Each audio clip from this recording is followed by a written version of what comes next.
Hey guys, it's springtime, and the nice thing about springtime is a spring break. So some spring breaks are great, and some are not so great.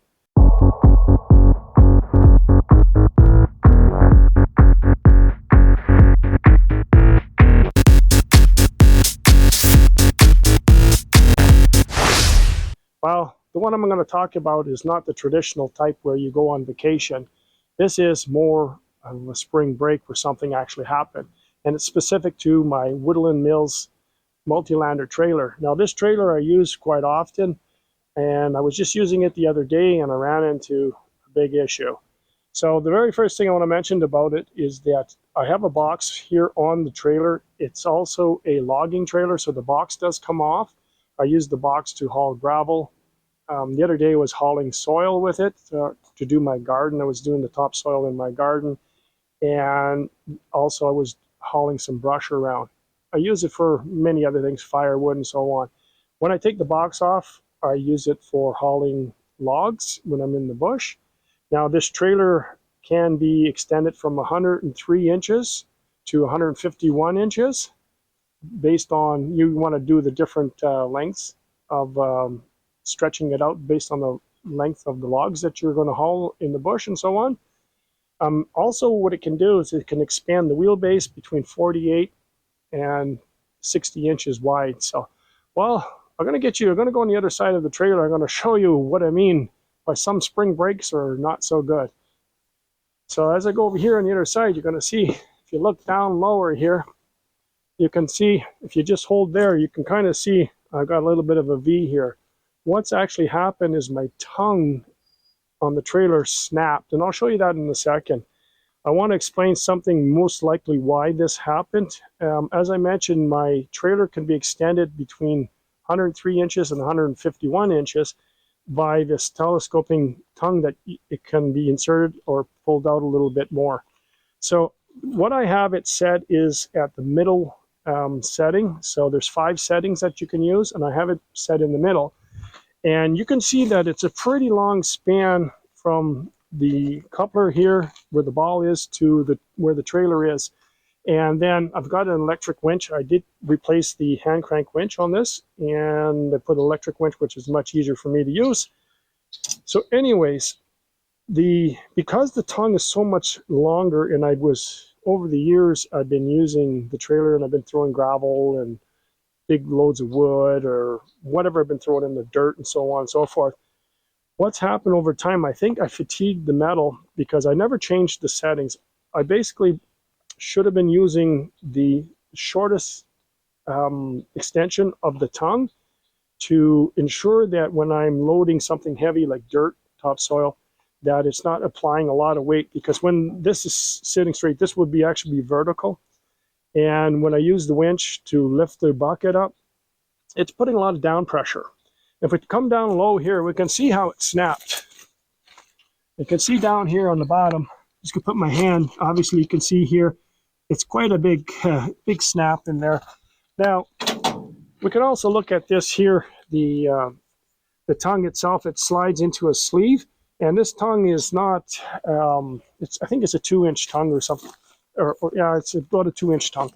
So based on the fact that I've got it extended a little bit long, I've been using it over the years, I should have had it in more, I fatigued the metal, so I blame myself for this breaking 100%.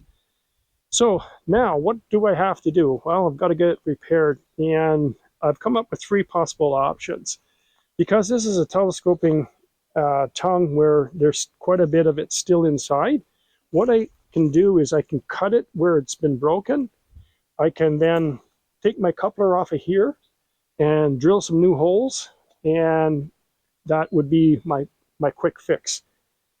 And the only issue that I have by doing that is that this coupler here, you can see it's been welded. Or no, let me back up here for a second. Because the coupler comes off, there's a welded piece here on here which allows this to swivel. You can see how I'm turning it like this. It allows it to swivel.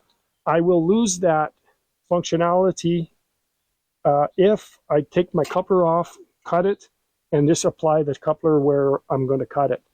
So that's one option. The second option that I have is that I could take this all out, and weld it. Now, I'm not going to weld it myself, and I'll tell you why.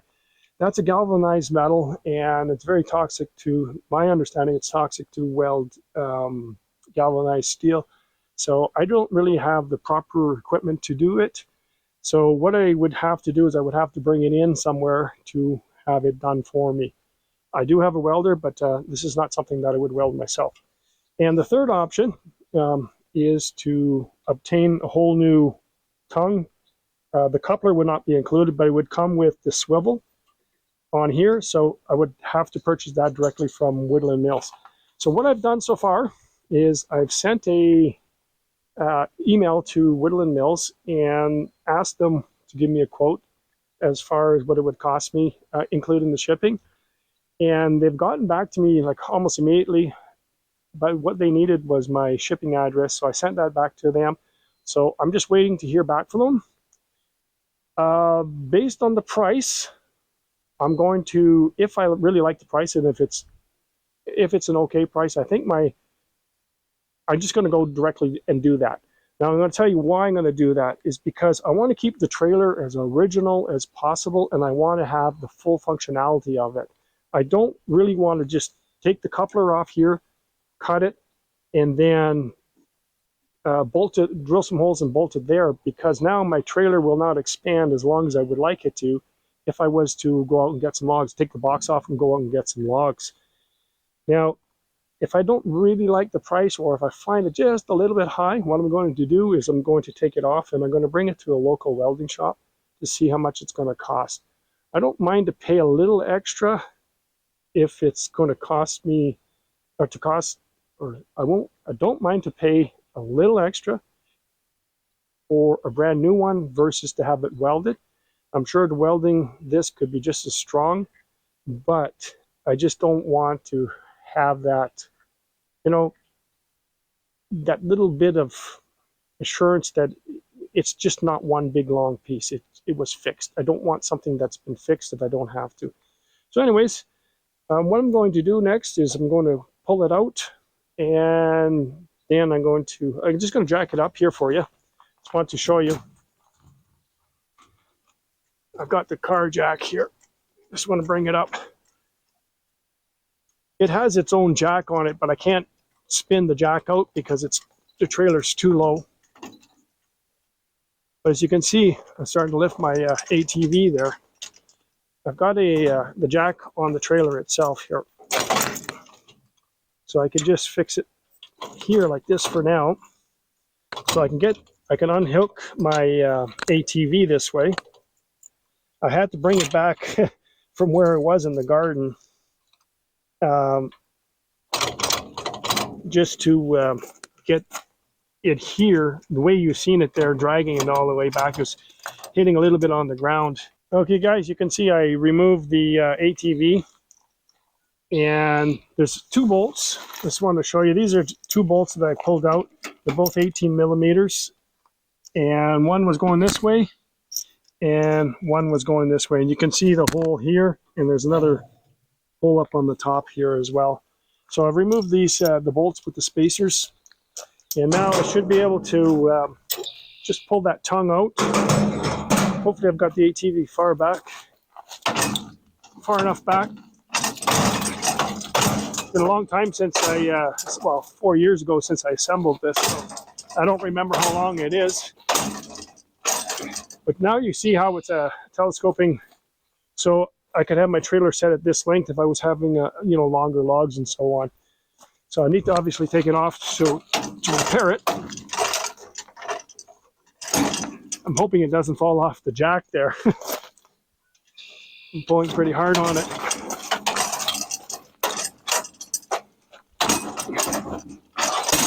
There we go. So I'm just going to lay it down carefully because I got the winch here under the cable. There we go.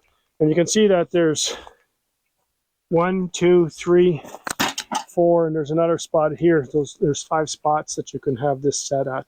Okay, guys, the trailer, one thing I didn't mention, stop making noise with that. The trailer is 700 pounds, well, actually over 700 pounds. That's including all the accessories there behind me. So I'm just going to try and push this up the ramp here into the garage if I can. It's going to want to tip, obviously, because it doesn't have any weight here.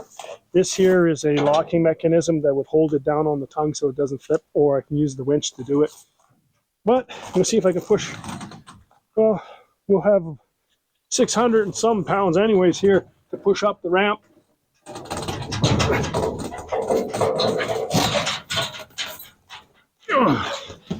Ah, that was easy. I'm surprised. This trailer is really nice, and like I said, that's why I want to make sure that when I put it back, it's back to its original state, because it's very functional. Well, all right, guys, I've removed a bunch of the components. I removed the toolbox, the winch post sleeve, the winch boom, the coupler. I removed the winch, and you can take a better look here. You can see how the crack is. So I've made a decision now based on the pricing that I got from Woodland Mills, and based on the price, I'm going to go with purchasing a new one. I'm okay with the price, so that's the first reason. And the second reason is that when I look a little bit further at this, is that the holes here have been stretched so much, and on both on the side here and then underneath here. And if you look on the top here, the hole has been deformed there. So if this was to get welded up in this one spot, it's got to get straightened out first, and there's a little bit of curve here at the end. So a few things have to happen. This all has to be banged straight, and then all the welding that has to be done is going to be done around the holes. So basically the holes will all have to be filled and then re-drilled, because there's just no way I can see someone welding it well enough to get around the holes, because the holes are deformed. And the other important thing as well is that this component here, this is what holds, this is the mounting bracket for these other pieces. And this has to slide over top. Based on the price, I don't think it's worth welding it. I'm just going to replace it. So anyways, guys, that's going to be my solution. I'm not going to record that because I have to confirm the order on the part, and it's going to take a few days before it gets here. And all I'm going to do is reattach everything and then slide it back in just the opposite way you had seen me earlier pulling it out. So it's a quick, easy fix. No problems with that. Once should be a few days and I'll be up and running again with my trailer. So hopefully you enjoyed the video. If you have, please give it a thumbs up. Once again, you can always subscribe to my channel by hitting that subscription button down below. Thanks for watching, and we'll see you next time on Gelling Outdoors.